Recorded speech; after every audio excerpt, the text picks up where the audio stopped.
दिल्ली में बाल तस्करी का एक ऐसा संगठित गिरोह सामने आया है जिसने पुलिस को भी हैरान कर दिया है। इस गैंग में 2 सगी बहनें समेत कुल 8 लोग शामिल थे जो गरीब, बेसहारा और लावारिस हालात में रहने वाले बच्चों को निशाना बनाकर उनकी खरीद फरोख्त का धंधा करते थे। दिल्ली पुलिस की रेलवे यूनिट ने इस पूरे नेटवर्क को बेनकाब करते हुए सभी आरोपियों को गिरफ्तार कर लिया है और इसमें किडनैप किया गया 1.5 साल का बच्चा भी रेस्क्यू कर लिया गया है। मामला दरअसल 24 मई 2026 का है। नई दिल्ली रेलवे स्टेशन के अजमेरी गेट स्थित वेटिंग हॉल में रहने वाली 26 वर्षीय महिला सुबह करीब 6:30 बजे उठी तो उसका 1.5 साल का बेटा गायब था। महिला पिछले 1 साल से पति से अलग रह रही थी और बच्चे के साथ रेलवे स्टेशन पर रह रही थी। बच्चे के गायब होने की सूचना मिलते ही रेलवे पुलिस तुरंत हरकत में आई। जांच में यह सामने आया कि इस पूरे गिरोह में कुल 8 आरोपी शामिल थे। इनमें 3 महिलाएं और 5 पुरुष थे। महिलाओं में 2 सगी बहनें आरती और पूजा शामिल थीं, जबकि तीसरी महिला प्रीति शर्मा थी। पुरुष आरोपियों में शिवा उर्फ गौरव, धर्मेंद्र, अकील, विशाल और जिया शामिल है। पुलिस जांच के मुताबिक शिवा उर्फ गौरव 24 साल का है, विशाल 19 साल का और जिया 26 साल की। इन्होंने बच्चों का अपहरण करने का काम किया है।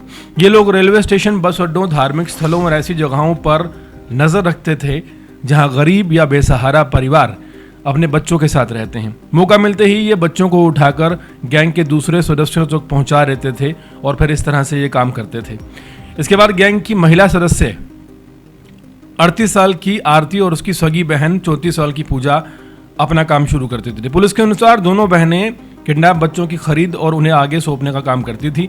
इनके जरिए बच्चों को नए खरीदारों तक पहुंचाया जाता था। जांच में यह भी सामने आया है कि पूजा ने अपनी सगी बहन आरती को बच्चे की खरीद में मदद की थी। गैंग के अन्य सदस्यों में धर्मेंद्र जो कि 36 साल का है, उसकी पत्नी प्रीति शर्मा 36 साल की और अकील जो 28 साल का है, इस पूरे सौदे को अंजाम देने में महत्वपूर्ण भूमिका निभाते थे। अकील कई बार खुद को बच्चे का पिता बताकर खरीदने वाले लोगों को गुमराह करता था, जबकि धर्मेंद्र और प्रीति बच्चे की बिक्री, लेन देन और उसकी बाकी चीज़ों की व्यवस्था करते थे। पुलिस के सामने सबसे बड़ी चुनौती यह थी कि आरोपी लगातार गाड़ी बदलकर अपनी लोकेशन छिपा रहे थे। सीसीटीवी फुटेज में दिखाई दिए गए 3 आरोपी बच्चों को लेकर नई दिल्ली रेलवे स्टेशन से निकले और पहले बैटरी रिक्शा में मोरी गेट पहुंचे, वहां से उन्होंने ऑटो लिया और शास्त्री पार्क पहुंच गए। इसके बाद दूसरा ऑटो बदलकर गाजियाबाद के कासिम विहार पहुंचे, फिर वापस शास्त्री पार्क की तरफ लौट आए। रेलवे यूनिट की टीम ने करीब 300 सीसीटीवी कैमरों की फुटेज खंगाली। बैटरी रिक्शा और ऑटो चालकों से पूछताछ की गई। पुलिस ने बच्चे और आरोपियों के पोस्टर दिल्ली और उत्तर प्रदेश के तमाम इलाकों में लगवाए। इस दौरान हरिद्वार से भी इस तरह के एक अपहरण की सूचना मिली, जिससे पुलिस को अंदाजा हुआ कि ये कोई सामान्य वारदात नहीं है, बल्कि ये एक संगठित बाल तस्करी का नेटवर्क है।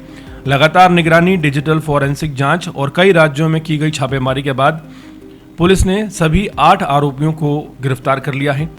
गिरफ्तार आरोपियों की पहचान शिवा, धर्मेंद्र, अकील, प्रीति शर्मा, पूजा, आरती, विशाल, जिया के रूप में हुई है। पूछताछ के बाद पुलिस ने अपहृत 1.5 साल के बच्चे को आरती और पूजा के कब्जे से रेस्क्यू कर लिया है। बच्चों को फिलहाल सुरक्षा और देखभाल के लिए मातृ छाया संस्था के सुपुर्द किया गया है। फिलहाल आरती और पूजा न्यायिक हिरासत में है, जबकि जिया, प्रीति, विशाल, शिवा, धर्मेंद्र और अकील पुलिस रिमांड पर हैं। पुलिस को आशंका है कि यह गैंग पहले भी कई बच्चों की तस्करी राजधानी दिल्ली में कर चुका है। इसी वजह से मामले की जांच जारी है और अन्य पीड़ित बच्चों तथा संभावित खरीदारों की तलाश लगातार दिल्ली पुलिस कर रही है।